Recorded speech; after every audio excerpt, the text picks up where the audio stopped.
ನಮಸ್ಕಾರ ಸ್ನೇಹಿತರೆ. D K Shivakumar ಅವರ ಸರ್ಕಾರದಲ್ಲಿ ಎಲ್ಲದೂ ಸರಿ ಇಲ್ಲ ಅನ್ನೋದು ಜಾಹೀರಾಗ್ತಾ ಇದೆ.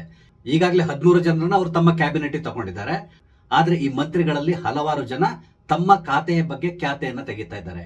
ಇದಕ್ಕೆ ಸಂಬಂಧಪಟ್ಟಂತೆ ಈಗಾಗಲೇ ಕೆಲವರು ನಮ್ಗೆ ಈ ಖಾತೆನೇ ಬೇಕಿಲ್ಲ, ಈ ಖಾತೆಯನ್ನು ಇಟ್ಕೊಂಡು ನಾನು ಕೆಲಸ ಮಾಡ್ಲಿಕ್ಕೆ ಆಗೋದಿಲ್ಲ, ಅದ್ರ ಬದಲಿ ನಾನು ಕೇವಲ MLA ಆಗಿರ್ತೇನೆ, ಈ ರೀತಿಯಂತ ಹೇಳಿಕೆಗಳನ್ನು ಕೂಡ ಕೊಡ್ತಾ ಇದ್ದಾರೆ. ಹಾಗಾದ್ರೆ ಈ ಖಾತೆಯ ಖ್ಯಾತೆ ಸದ್ಯಕ್ಕೆ ನಿಲ್ಲುವಂತ ಲಕ್ಷಣಗಳು ಕಾಣಿಸ್ತಾ ಇದೆಯಾ? ಕೇಳಿದ್ರೆ ಖಂಡಿತವಾಗಿ ಇಲ್ಲ. ಇನ್ನೂ ಕೂಡ ಇದು ಉಲ್ಬಣ ಆಗುವಂತ ಸಾಧ್ಯತೆಗಳು ಕಾಣಿಸ್ತದೆ. ಯಾಕಂತ ಹೇಳಿದ್ರೆ ಪುನಃ ಇನ್ನೊಂದು 20 ಜನರನ್ನ ತಮ್ಮ ಸಂಪುಟಕ್ಕೆ ತಗೊಳ್ಬೇಕು ಇವರು. ಆ ಸಂದರ್ಭದಲ್ಲಿ ಈ ಖಾತೆಯ ಖ್ಯಾತೆ ಏನಿದೆ ಅದು ಉಲ್ಬಣಗೊಳ್ಳುವಂತ ಸಾಧ್ಯತೆಗಳು ಕಾಣಿಸ್ತಾ ಇದೆ.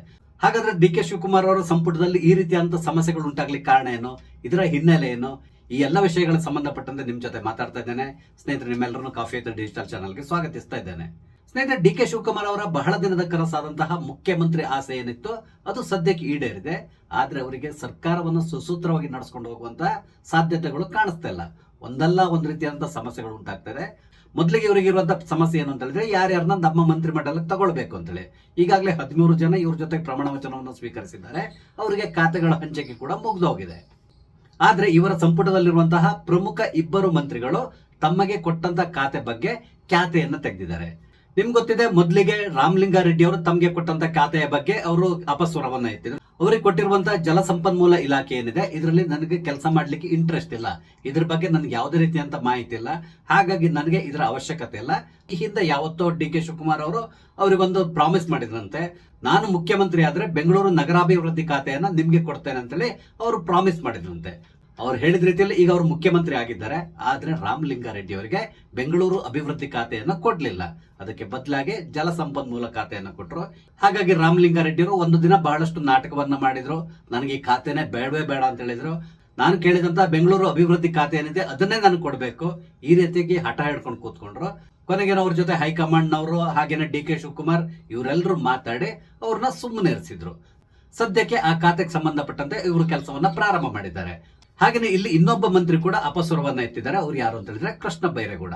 ನಿಮ್ಗೆ ಗೊತ್ತಿದೆ, ಸಿದ್ದರಾಮಯ್ಯನವರ ಸಂಪುಟದಲ್ಲಿ ಅವರು ಕಂದಾಯ ಇಲಾಖೆಯನ್ನ ಮ್ಯಾನೇಜ್ ಮಾಡ್ತಾ ಇದ್ರು.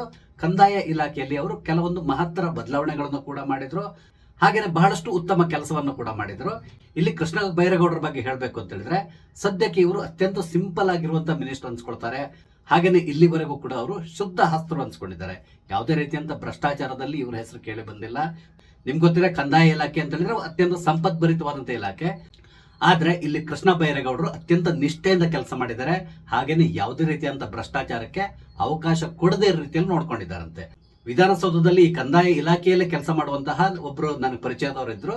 ಅವರು ನನಗೆ ಹೇಳಿರೋ ಪ್ರಕಾರ ಕಳೆದ 3 ವರ್ಷಗಳಿಂದ ಇಲ್ಲಿ ಯಾವುದೇ ರೀತಿಯಾದಂತಹ ಮೇಜರ್ ಭ್ರಷ್ಟಾಚಾರಗಳು ನಡೆದೇ ರೀತಿಯಲ್ಲಿ ನೋಡ್ಕೊಂಡಿದ್ದಾರೆ ಅಂತ ಹೇಳಿದ್ರು. ಮೇಜರ್ ಅಂತ ಹೇಳಿದ್ರೆ ನೀವು ಅರ್ಥ ಮಾಡ್ಕೋಬಹುದು, ಸಣ್ಣ ಪುಟ್ಟದ್ ನಡೀತದೆ, ಅದಕ್ಕೇನು ಮಾಡ್ಲಿಕ್ಕೆ ಸಾಧ್ಯ ಆಗೋದಿಲ್ಲ. ಆದ್ರೆ ಮೇಜರ್ ಆದಂತಹ ಯಾವುದೇ ರೀತಿಯಂತಹ ಭ್ರಷ್ಟಾಚಾರವನ್ನು ನಡೆಸಲಿಕ್ಕೆ ಇಲ್ಲಿ ಕೃಷ್ಣ ಬೈರೇಗೌಡರು ಬಿಡ್ತಾ ಇರಲಿಲ್ಲ. ಹಾಗೇನೆ ಯಾವುದೇ ಫೈಲ್ ಗಳನ್ನ ಪೆಂಡಿಂಗ್ ಇಡ್ಲಿಕ್ಕೂ ಕೂಡ ಇವ್ರು ಬಿಡ್ತಾ ಇರ್ಲಿಲ್ಲಂತೆ. ಅಂದ್ರೆ ಅಷ್ಟೊಂದು ಸ್ಟ್ರಿಕ್ಟ್ ಆಗಿ ಈ ಒಂದು ಇಲಾಖೆಯನ್ನ ಮ್ಯಾನೇಜ್ ಮಾಡ್ಕೊಂಡು ಬಂದಿದ್ದಾರೆ. ಇಂತಹ ಕೃಷ್ಣ ಬೈರೇಗೌಡರಿಗೆ ಈಗ ಬೆಂಗಳೂರು ಅಭಿವೃದ್ಧಿ ಖಾತೆಯನ್ನ ಕೊಡಲಾಗಿದೆ. ಆದ್ರೆ ಇಲ್ಲಿ ಕೃಷ್ಣ ಬೈರೇಗೌಡರು ನನಗೆ ಈ ಖಾತೆ ಬೇಕಿಲ್ಲ ಅಂತಕೊಂಡು ಹೇಳ್ತಾ ಇದ್ದಾರೆ. ಅವ್ರು ಏನ್ ಹೇಳ್ತಾ ಇದ್ದಾರೆ ಅಂತ ಹೇಳಿದ್ರೆ, ನನಗೆ ಈ ಹಿಂದೆ ಕೊಟ್ಟಿದ್ದಂತಹ ಕಂದಾಯ ಇಲಾಖೆಯನ್ನೇ ಕೊಡಿ, ನನಗೆ ಇನ್ನೂ ಕೂಡ ಅಲ್ಲಿ ಬಹಳಷ್ಟು ಕೆಲಸಗಳು ಮಾಡ್ಲಿಕ್ಕೆ ಬಾಕಿ ಇದೆ. ಹಾಗಾಗಿ ಮುಂದಿನ 2 ವರ್ಷ ನನಗೆ ಅವಕಾಶ ಕೊಟ್ರೆ ಈ ಇಲಾಖೆಯನ್ನು ಸಂಪೂರ್ಣವಾಗಿ ಶುದ್ಧೀಕರಣ ಮಾಡ್ತೇನೆ, ಆದ್ರಿಂದ ದಯವಿಟ್ಟು ನನಗೆ ಕಂದಾಯ ಇಲಾಖೆಯನ್ನೇ ಕೊಡಿ ಅಂತ ಕೇಳ್ತಾ ಇದ್ದಾರೆ. ಆದ್ರೆ ಡಿ ಕೆ ಶಿವಕುಮಾರ್ ಅವರು ಅದಕ್ಕೆ ತಯಾರಿಲ್ಲ. ಇಲ್ಲಿ ರಾಮಲಿಂಗಾರೆಡ್ಡಿ ಅವರು ನನಗೆ ಬೆಂಗಳೂರು ಅಭಿವೃದ್ಧಿ ಖಾತೆಯೇ ಬೇಕು ಅಂತ ಹೇಳ್ತಾ ಇದ್ದಾರೆ.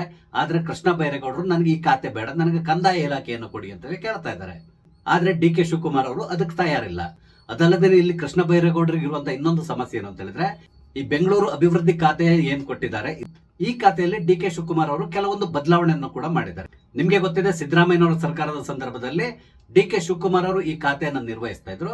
ಹಾಗಾಗಿ ಅವ್ರಿಗೆ ತುಂಬಾ ಚೆನ್ನಾಗಿ ಗೊತ್ತಿದೆ, ಈ ಬೆಂಗಳೂರು ಅಭಿವೃದ್ಧಿ ಖಾತೆ ಏನಿದೆ ಇದು ಅತ್ಯಂತ ಪೊಗದಸ್ತಾದಂತ ಖಾತೆ, ಹಾಗೇನೆ ಅತ್ಯಂತ ಸಂಪದ್ಭರಿತವಾದಂತ ಖಾತೆ. ಕೇವಲ ಒಂದು 2-3 ವರ್ಷ ಈ ಖಾತೆಯ ಮಂತ್ರಿ ಆಗಿದ್ರು ಸಾಕು, ಅವರ 10 ತಲೆಮಾರಿಗಾಗುವಷ್ಟು ಹಣವನ್ನ ಮಾಡಬಹುದು ಅನ್ನೋದು ಎಲ್ರಿಗೂ ಗೊತ್ತಿರುವಂತಹ ವಿಷಯ. ಹಾಗಾಗಿ ಈ ಖಾತೆಗಾಗಿ ಎಲ್ಲರೂ ಕೂಡ ದುಂಬಾಲು ಬೀಳ್ತಾ ಇದ್ದಾರೆ. ಆದ್ರೆ ಕೃಷ್ಣ ಬೈರೇಗೌಡರು ಈ ಖಾತೆ ನನಗೆ ಬೇಡವೇ ಬೇಡ ಅಂತೇಳಿ ಹೇಳ್ತಾ ಇದ್ದಾರೆ. ಈ ರೀತಿ ಅವ್ರು ಹೇಳಿ ಕಾರಣ ಏನು ಅಂತ ಹೇಳಿದ್ರೆ, ಈ ಖಾತೆಯಲ್ಲಿ ಇಲ್ಲಿವರೆಗಿದ್ದಂತಹ BDA ಇರ್ಬೋದು, BMRDA ಇರ್ಬೋದು, ಈ ಇಲಾಖೆಗಳನ್ನ ಬೇರ್ಪಡಿಸಿ ಅದನ್ನ ಡಿ ಕೆ ಶಿವಕುಮಾರ್ ಅವರು ತಮ್ಮ ಹಿಡಿತದಲ್ಲಿ ಇಟ್ಕೊಂಡಿದ್ದಾರೆ. ಇದು ಅಲ್ಲಿರುವಂತಹ ಸಮಸ್ಯೆ. ಸದ್ಯಕ್ಕೆ ಕೃಷ್ಣ ಬೈರೇಗೌಡರಿಗೆ ಕೊಟ್ಟಿರುವಂತಹ ಈ ಖಾತೆಯಲ್ಲಿ ಕೇವಲ BBMP ಲಿಮಿಟ್ ಅಂದ್ರೆ ಈಗ GB ಏನಾಗಿದೆ ಅದು ಬರ್ತದೆ, ಹಾಗೇನೆ BWSSB ಬರ್ತದೆ, ಅಂದ್ರೆ ವಾಟರ್ ಸಪ್ಲೈ ಬೋರ್ಡ್ ಏನಿದೆ ಅದು ಇವರ ಅಂಡರ್ ಬರ್ತದೆ. ಅದು ಬಿಟ್ಟರೆ ಉಳಿದಿದ್ದು ಯಾವುದು ಕೂಡ ಇವರ ಅಂಡರ್ ಬರೋದಿಲ್ಲ. ಆದ್ರಿಂದ ಈ 50% ಖಾತೆಯಲ್ಲಿ ನಾನು ಯಾಕೆ ಕೆಲಸ ಮಾಡಬೇಕು, ಅದಕ್ಕೆ ಬದಲಾಗಿ ನನಗೆ ಕಂದಾಯ ಇಲಾಖೆಯನ್ನು ಕೊಡಿ, ನಾನು ಅದನ್ನೇ ನಿರ್ವಹಿಸ್ಕೊಂಡಿರ್ತೇನೆ ಅಂತಕೊಂಡು ಕೃಷ್ಣ ಬೈರೇಗೌಡರು ಕೇಳ್ತಾ ಇದ್ದಾರೆ. ಆದ್ರೆ DK ಶಿವಕುಮಾರ್ ಅದಕ್ಕೆ ತಯಾರಿಲ್ಲ. ಹಾಗಾದ್ರೆ DK ಶಿವಕುಮಾರ್ ಅವರು ಈ ರೀತಿ ಯಾಕೆ ಮಾಡಿದ್ರು? ಈ ರೀತಿ ಮಾಡ್ಲಿಕ್ಕೆ ಪ್ರಮುಖ ಕಾರಣ ಏನು ಅಂತ ಹೇಳಿದ್ರೆ, ಸದ್ಯಕ್ಕೆ ಬೆಂಗಳೂರಿನಲ್ಲಿ ನಡೀತಾ ಇರುವಂತಹ ಒಂದಿಷ್ಟು ಕೆಲಸಗಳು, ಹಾಗಾಗಿ ಅದರಿಂದ ಬರಬಹುದಾದಂತಹ ಆದಾಯ, ಇದೆಲ್ಲದನ್ನು ದೃಷ್ಟಿಯಲ್ಲಿ ಇಟ್ಕೊಂಡು DK ಶಿವಕುಮಾರ್ ಅವರು BMRDA ಮತ್ತು BDA ತಮ್ಮ ಹಿಡಿತದಲ್ಲಿ ಇಟ್ಕೊಂಡಿದ್ದಾರೆ. ಹಾಗಾದ್ರೆ DK ಶಿವಕುಮಾರ್ ಅವರೇ ಇದನ್ನ ನಿರ್ವಹಿಸ್ತಾರ ಕೇಳಿದ್ರೆ ಖಂಡಿತವಾಗಿಲ್ಲ. ಯಾಕಂದ್ರೆ ಇವರಿಗೆ ಒಬ್ಬ ತಮ್ಮ ಇದ್ದಾರೆ, DK ಸುರೇಶ್ ಅಂತ ತಕೊಂಡು, ಅವರು ಹೋದಲ್ಲಿ ಬಂದಲ್ಲಿ ಹೇಳ್ತಾನೆ ಇರ್ತಾರೆ, ನಮ್ಗೆ ಕೂಲಿ ಕೊಡ್ಬೇಕು, ನಮ್ ಕೂಲಿ ಬರ್ಲಿಕ್ಕೆ ಬಾಕಿ ಇದೆ, ಕೂಲಿ ಕೂಲಿ ಕೂಲಿ ಅಂತಕೊಂಡು ಎಲ್ಲಾ ಕಡೆ ಬೊಬ್ಬೆ ಹಾಕೊಂಡು ತಿರ್ಗಾಡ್ತಾ ಇದ್ರು. ಈಗ ಅವರಿಗೆ ಕೂಲಿಯನ್ನ ವಸೂಲಿ ಮಾಡ್ಲಿಕ್ಕೆ ಒಂದು ವ್ಯವಸ್ಥೆಯನ್ನ ಮಾಡ್ಕೊಡ್ತಾ ಇದ್ದಾರ, ಈ ರೀತಿಯಾದಂತಹ ಸಂಶಯ ಕೂಡ ಬರ್ತಾ ಇದೆ. ಯಾಕಂತ ಹೇಳಿದ್ರೆ BMRDA ಮತ್ತು BDA ಅಂಡರ್ ಅಲ್ಲಿ ಹಲವಾರು ಕೆಲಸಗಳು ಬರ್ತಾ ಇದೆ. ಅದರಲ್ಲಿ ಪ್ರಮುಖವಾಗಿ ಪೆರಿಫೆರಲ್ ರಿಂಗ್ ರೋಡ್ ಆಗ್ತಾ ಇದೆ, ಟನಲ್ ರೋಡ್ಗಳಾಗ್ತಾ ಇದೆ. ನಂತರ BDA ಅಡಿಯಲ್ಲಿ ಕೆಲವೊಂದು ಲೇಔಟ್ಗಳು ಕೂಡ ಡೆವಲಪ್ ಆಗ್ತಾ ಇದೆ. ನಿಮ್ಗೆ ಗೊತ್ತಿರಬಹುದು ಶಿವರಾಮ್ ಕಾರಂತ್ ಲೇಔಟ್ ಅನ್ನೋ ಒಂದು ಬಹುದೊಡ್ಡ ಪ್ರಾಜೆಕ್ಟ್ ಕೂಡ ಈಗ ನಡೀತಾ ಇದೆ. ಹಾಗೇನೆ ಬೇರೆ ಬೇರೆ ರೀತಿಯಾದಂತಹ ಕಾಮಗಾರಿಗಳು ಕೂಡ ಈ BDA ಮತ್ತು BMRDA ಲೆವೆಲ್ ನಡೀತಾ ಇರ್ತದೆ. ಆದ್ರಿಂದ ಇದನ್ನ ತಮ್ಮ ಹಿಡಿತದಲ್ಲಿ ಇಟ್ಕೊಂಡ್ರೆ ಈ ಕೆಲಸಗಳು ಏನೆಲ್ಲ ನಡೀತಾ ಇದೆ ಅದನ್ನ ತುಂಬಾ ಚೆನ್ನಾಗಿ ಮಾಡ್ಕೊಂಡು ಹೋಗ್ಬೋದು. ಹಾಗಾಗಿ ಇದನ್ನ ಡಿವೈಡ್ ಮಾಡಿ ಇವರು ತಮ್ಮ ಬಳಿಯಲ್ಲಿ ಇಟ್ಕೊಂಡಿದ್ದಾರೆ. ತುಂಬಾ ಚೆನ್ನಾಗಿ ಇವ್ರು ಹ್ಯಾಕ್ ಕೆಲಸ ಮಾಡಿಸ್ತಾರೆ ಅನ್ನೋದನ್ನ ನೀವು ಅರ್ಥ ಮಾಡ್ಕೋಬಹುದು, ಯಾವ ರೀತಿಯಾದಂತಹ ಕೆಲಸಗಳು ನಡೀತದೆ ಅಂತೇಳಿ. ಇಲ್ಲಿ ಕೃಷ್ಣ ಬೈರೇಗೌಡರು ಈ ರೀತಿಯಾಗಿ ಹೇಳ್ತಾ ಇದ್ರು ಕೂಡ ಅದ್ರ ಬಗ್ಗೆ DK ಶಿವಕುಮಾರ್ ಅವರು ತಲೆ ಕೆಡಿಸ್ಕೊಂತ ಇಲ್ಲ. DK ಶಿವಕುಮಾರ್ ಅವರು ಏನ್ ಹೇಳ್ತಾ ಇದ್ದಾರೆ ಅಂತ ಹೇಳಿದ್ರೆ, ಇದೆಲ್ಲವೂ ಕೂಡ ಕಾಂಗ್ರೆಸ್ ಹೈಕಮಾಂಡ್ ನ ನಿರ್ಧಾರ, ಯಾರ್ಯಾರಿಗೆ ಯಾವ ಖಾತೆಯನ್ನು ಕೊಡಬೇಕು ಅಂತೇಳಿ ಹೈಕಮಾಂಡ್ ನಿರ್ಧಾರ ಮಾಡಿತ್ತು. ಹಾಗಾಗಿ ಇದರಲ್ಲಿ ನಾನು ಏನು ಮಾಡ್ಲಿಕ್ಕೆ ಸಾಧ್ಯ ಇಲ್ಲ ಅಂತ ಹೇಳ್ಕೊಂಡು ಕೈ ಎತ್ತುತ್ತಾ ಇದ್ದಾರೆ. ಆದ್ರೆ BMRDA ಮತ್ತು BDA ಡಿವೈಡ್ ಮಾಡಿ ತಮ್ಮ ಸುಪರ್ದಿಯಲ್ಲಿ ಇಟ್ಕೊಂಡಿದ್ದಾರಲ್ಲ, ಇದು ಕೂಡ ಕಾಂಗ್ರೆಸ್ ಹೈಕಮಾಂಡ್ ನ ಆರ್ಡರ್ ಅಥವಾ ತಮ್ಮದೇ ಆದಂತಹ ಒಂದು ಯೋಜನೆಯ, ಇದಕ್ಕೆ DK ಶಿವಕುಮಾರ್ ಅವರೇ ಸ್ಪಷ್ಟೀಕರಣವನ್ನು ಕೊಡಬೇಕಾಗ್ತದೆ. ಇದ್ರ ನಡುವೆ ಬರ್ತಾ ಇರುವಂತಹ ಇನ್ನೊಂದು ಸುದ್ದಿ ಏನು ಅಂತ ಹೇಳಿದ್ರೆ, ಈಗಾಗಲೇ ಕೆಲವರು ಕಾಂಗ್ರೆಸ್ ನಿಂದ ಹೊರ ನಡೆಯಲಿಕ್ಕೂ ಕೂಡ ಪ್ಲಾನ್ ಮಾಡ್ತಾ ಇದ್ದಾರೆ ಅಂತೇಳಿ ಹೇಳ್ತಾ ಇದ್ದಾರೆ. ಅಂದ್ರೆ ಉಳಿದಂತಹ 2 ವರ್ಷ ಏನಿದೆ, ಈ 2 ವರ್ಷ ಮುಗಿಯೋದ್ರೊಳಗಡೆ ನಮ್ಮ ಭವಿಷ್ಯದ ಬಗ್ಗೆ ನಾವು ಯೋಚನೆ ಮಾಡಬೇಕು. ಅಂದ್ರೆ ಮುಂದಿನ ದಿನಗಳಲ್ಲಿ ನಾವು ಇದೇ ಪಕ್ಷದಲ್ಲಿ ಇದ್ರೆ ನಮ್ಗೆ ಗೆಲ್ಲಿಕ್ ಸಾಧ್ಯ ಆಗ್ತದ, ಹಾಗೇನೆ ಈ ಪಕ್ಷ ಪುನಃ ಅಧಿಕಾರಕ್ಕೆ ಬರ್ತದ, ಈ ರೀತಿಯಾಗಿ ಯೋಚನೆ ಮಾಡ್ಲಿಕ್ಕೆ ಶುರು ಮಾಡಿದ್ದಾರೆ. ಬರ್ತಾ ಇರುವಂತ ಸುದ್ದಿ ಏನು ಅಂತ ಹೇಳಿದ್ರೆ, ಪುನಃ ಈಗ ಸಂಪುಟ ವಿಸ್ತರಣೆ ಇದೆ. ಈ ಸಂಪುಟ ವಿಸ್ತರಣೆ ಸಂದರ್ಭದಲ್ಲಿ ಯಾರ್ಯಾರಿಗೆ ಯಾವ್ಯಾವ ಖಾತೆ ಸಿಗ್ತದೆ ಅಥವಾ ಯಾರ್ಯಾರು ಮಂತ್ರಿಗಳಾಗ್ತಾರೆ ಅದ್ರ ಮೇಲೆ ಈ ಕೆಲವರು ಅಸಮಾಧಾನಿತರಿದ್ದಾರಲ್ಲ ಅವರ ನಡೆ ನಿರ್ಧಾರ ಆಗ್ತದೆ ಅಂತ ಹೇಳ್ತಾ ಇದ್ದಾರೆ. ಇವರು ತಮಗೆ ಮಂತ್ರಿಗಿರಿ ಸಿಕ್ಕಿದ್ರೆ ಖಂಡಿತವಾಗಿ ಕಾಂಗ್ರೆಸ್ ನಲ್ಲಿ ಇರ್ತಾರೆ, ಇಲ್ಲ ಅಂದ್ರೆ ಹೊರ ಹೋಗ್ಲಿಕ್ಕೆ ತಯಾರಿಯನ್ನು ಕೂಡ ನಡೆಸ್ತಾ ಇದ್ದಾರೆ. ಆ ಪ್ರಮುಖರ ಹೆಸರು ಏನು ಅಂತ ಹೇಳಿದ್ರೆ, ಒಂದು ಜಮೀರ್ ಅಹಮದ್ ಖಾನ್, ನಿಮ್ಗೆ ಗೊತ್ತಿದೆ ಅವರು DCM ಆಗ್ಬೇಕಂತ ಪ್ರಯತ್ನಿಸ್ತಾ ಇದ್ದವರು. ಆದ್ರೆ DCM ಬಿಡಿ, ಈಗ ಅವರು ಮಂತ್ರಿ ಆಗೋದು ಕೂಡ ಕಷ್ಟ ಅನ್ಸ್ಕೊಂಡ್ಬಿಟ್ಟಿದೆ. ಅದಕ್ಕೆ ಸಂಬಂಧಪಟ್ಟಂತೆ ನಿನ್ನೆ ನಾನೊಂದು ವಿಡಿಯೋದಲ್ಲಿ ಕೂಡ ಹೇಳಿದ್ದೇನೆ. ಹಾಗೇನೆ ಇನ್ನೊಬ್ಬ MLA ಚಲುವರಾಯಸ್ವಾಮಿ, ಅವರು ಕೂಡ ಅಷ್ಟೇ ಮಂತ್ರಿ ಆಗ್ಬೇಕು ಅಂತ ಪ್ರಯತ್ನಿಸ್ತಾ ಇದ್ದಾರೆ. ಇವರು ಇಲ್ಲಿವರೆಗೂ ಕೂಡ DK ಶಿವಕುಮಾರ್ ಅವರ ಬಣದಲ್ಲ ಗುರುತಿಸ್ಕೊಂಡವರು. ಆದ್ರೆ ಮಂತ್ರಿಗಿರಿ ಸಿಕ್ಕಿದ್ರೆ ಮಾತ್ರ ಕಂಟಿನ್ಯೂ ಮಾಡ್ತಾರೆ, ಇಲ್ಲ ಅಂದ್ರೆ ಇವರು ಕೂಡ ಹೊರ ನಡೀಲಿಕ್ಕೆ ಪ್ಲಾನ್ ಮಾಡ್ಕೊಂತ ಇದ್ದಾರೆ.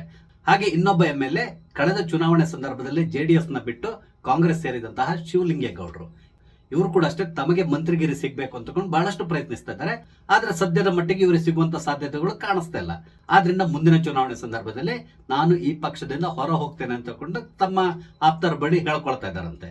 ಅಂದ್ರೆ ಇವರೆಲ್ಲರೂ ಕೂಡ ಎಲ್ಲಿಗೆ ಹೊರಟಿದ್ದಾರೆ ಅಂತ ಹೇಳಿದ್ರೆ, ಪುನಃ ಈ ಹಿಂದೆ ಇದ್ದಂತಹ JDS ಕಡೆ ಇವರು ಹೆಜ್ಜೆ ಹಾಕುವಂತ ಸಾಧ್ಯತೆಗಳು ಕಾಣಿಸ್ತಾ ಇದೆ. ಇವರು ಈ ರೀತಿ ನಿರ್ಧಾರ ತಗೊಳ್ಳಿಕ್ಕೆ ಪ್ರಮುಖ ಕಾರಣ ಕೇವಲ ಮಂತ್ರಿಗಿರಿ ಸಿಗ್ತಾ ಇಲ್ಲ ಅಂತ ಹೇಳಿದ್ರೆ ಖಂಡಿತವಾಗಿ ಆ ರೀತಿ ಅಲ್ಲ. 2028ರ ಚುನಾವಣೆಯಲ್ಲಿ ಪುನಃ ಕಾಂಗ್ರೆಸ್ ಅಧಿಕಾರಕ್ಕೆ ಬರೋದು ಡೌಟ್ ಅನ್ನೋದು ಇವರಿಗೆ ತುಂಬಾ ಚೆನ್ನಾಗಿ ಗೊತ್ತಿದೆ. ಹಾಗಾಗಿ ಆ ಸಂದರ್ಭದಲ್ಲಿ ನಾವು JDS ನಲ್ಲಿ ಇದ್ರೆ ಖಂಡಿತವಾಗಿ ಇಲ್ಲಿ ಸಮ್ಮಿಶ್ರ ಸರ್ಕಾರ ಬಂದೇ ಬರ್ತದೆ, ಆಗ ನಮ್ಗೆ ಅಲ್ಲಿ ಮಂತ್ರಿಗಿರಿ ಸಿಗ್ಬಹುದು. ಈ ರೀತಿಯಾಗಿ ಯೋಚನೆ ಮಾಡಿಕೊಂಡು ಇವರು ಕಾಂಗ್ರೆಸ್ ಪಕ್ಷಕ್ಕೆ ಟಾಟಾ ಬೈ ಬೈ ಹೇಳ್ಕೊಂಡು JDS ಕಡೆ ಹೋಗುವಂತ ಸಾಧ್ಯತೆಗಳು ಕಾಣಿಸ್ತಾ ಇದೆ. ಅಂದ್ರೆ ಅವ್ರು ತಕ್ಷಣ ಹೋಗೋದಿಲ್ಲ, 2 ವರ್ಷ ಸುಮ್ಮನೆ ಕೂತ್ಕೊಳ್ತಾರೆ, ಅಥವಾ ಸಾಧ್ಯ ಆದ್ರೆ ಬಂಡಾಯದ ಬಾವುಟವನ್ನು ಹಾರಿಸ್ತಾರೆ, ಪಕ್ಷ ವಿರೋಧ ಚಟುವಟಿಕೆಗಳಲ್ಲಿ ಇವ್ರು ಗುರುತಿಸ್ಕೊಳ್ತಾರೆ.